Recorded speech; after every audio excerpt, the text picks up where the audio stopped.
Nama saya Karina Rima Melati, biasa dipanggil Karina. Saya adalah co-founder dari Plus Batik Indonesia.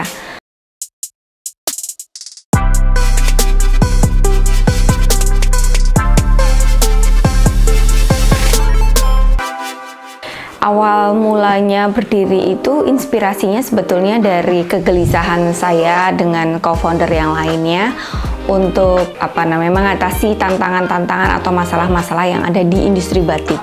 Yang paling kelihatan itu adalah limbah batik, di mana industri batik itu salah satu penyumbang limbah terbesar ya di Indonesia gitu, yang sepertinya belum ada atau belum terselesaikan atau teratasi dengan baik gitu. Jadi kalau dalam proses pembatikan, terutama untuk pengolahan limbah, kami punya IPAL atau instalasi pengolahan limbah yang ada di tempat produksi kami.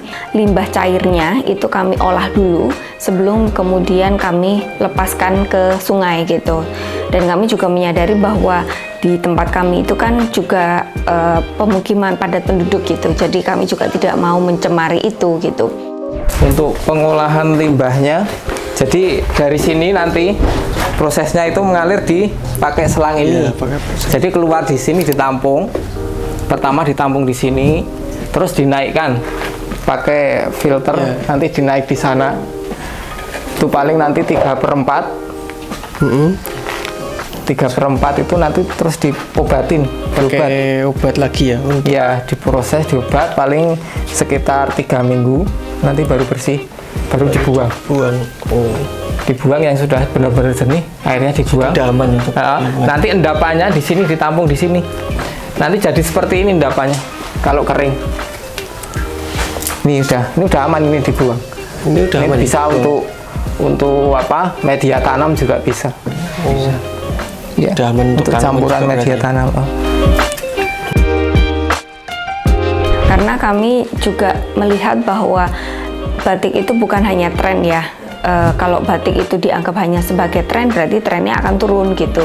Tapi kami juga ingin sustain gitu, bahwa gimana kalau sustain ya kita harus memperhatikan lingkungan atau pemberdayaan, unsur-unsur yang mendukungnya seperti itu.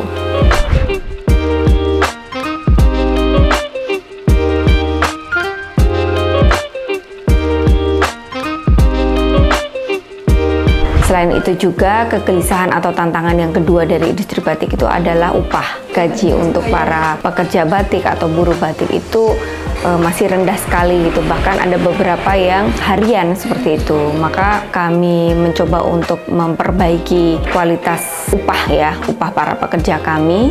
Kami mencoba untuk memberikan upah yang lebih layak ya, seperti misalnya di atas UMR seperti itu, dan ada peningkatan setiap tahunnya. Jadi bukan per harian seperti itu, bukan upah harian seperti itu ya.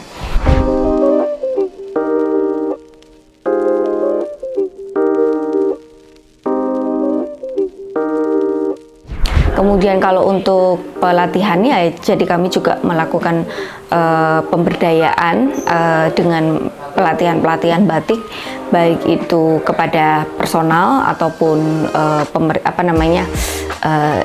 instansi seperti itu ya, grup gitu, baik yang berbayar maupun yang gratis gitu. Jadi kami yaitu pengen memberikan penyadaran terhadap bagaimana pengolah atau pembuatan batik itu seperti itu.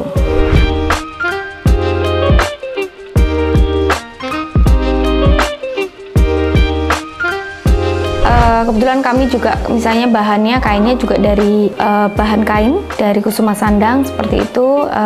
Kami prosesnya itu kan pembuatannya cap ya, umumnya lebih ke cap, karena produk kami itu juga dipasarkan di Jepang gitu. Jadi kami memang penggunaan motif-motifnya lebih motif-motif kontemporer seperti itu, jadi supaya bisa lebih diterima oleh masyarakat Jepang gitu. Meskipun ada juga masyarakat Jepang yang memang fokusnya suka sama batik-batik klasik gitu ya, tapi untuk kami memang lebih produk-produk kasual gitu ya, dan motif-motifnya kontemporer, warnanya lebih berani seperti itu. Jadi kami ingin menawarkan sesuatu atau menawarkan batik yang berbeda dari batik pada umumnya seperti itu.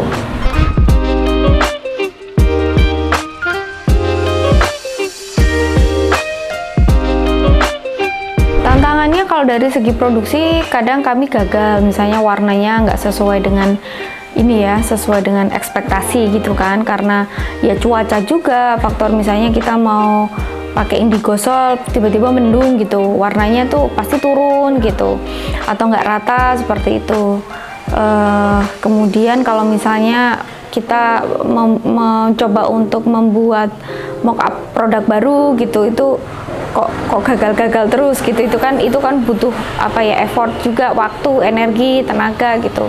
Itu yang dari internal. Yang dari eksternal mungkin misalnya pemasaran ya, kadang kan juga apa namanya ya, namanya orang jualan ya, ada kalanya rame, ada kalanya ya gitu. Jadi memang kami ya mungkin ini tahun ketiga, jadi masih perlu apa ya, belajar terus gitu untuk pemasarannya. Selain itu juga kami di marketplace juga, misalnya di Shopee, itu juga ada kalanya rame gitu kan kalau pas lagi event belanja gitu, tapi ada kalanya kalau hari-hari biasa ya sepi gitu.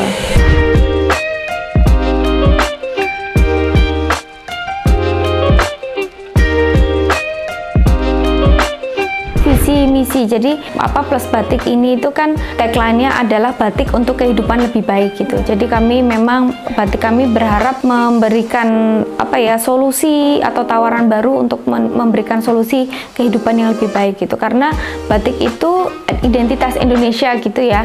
Kita melihat batik sebagai kekayaan budaya gitu kan. Maka kita juga harus menyelaraskan dengan kehidupan masyarakatnya atau para pembuatnya supaya kehidupannya lebih baik, seperti itu. Yang kedua juga visi kami adalah karena kami itu made in Jogja gitu. Jadi kalau produk kami itu bukan made in Indonesia tapi made in Jogja. Kami punya kebanggaan terhadap Jogja seperti itu, dan harapannya visi kami adalah menjadi salah satu perusahaan atau usaha dari Jogja yang bernilai seperti itu. Jadi itu visi misi kami.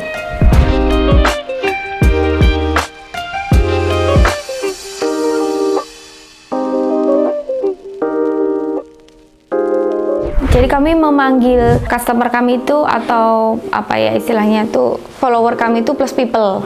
Ya, jadi plus people ya.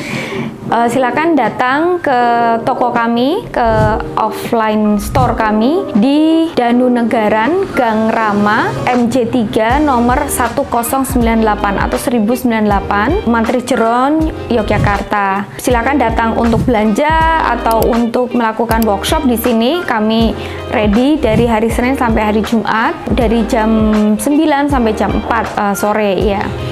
Sosial medianya di Instagram plusbatik.id atau di TikTok +_batik.id.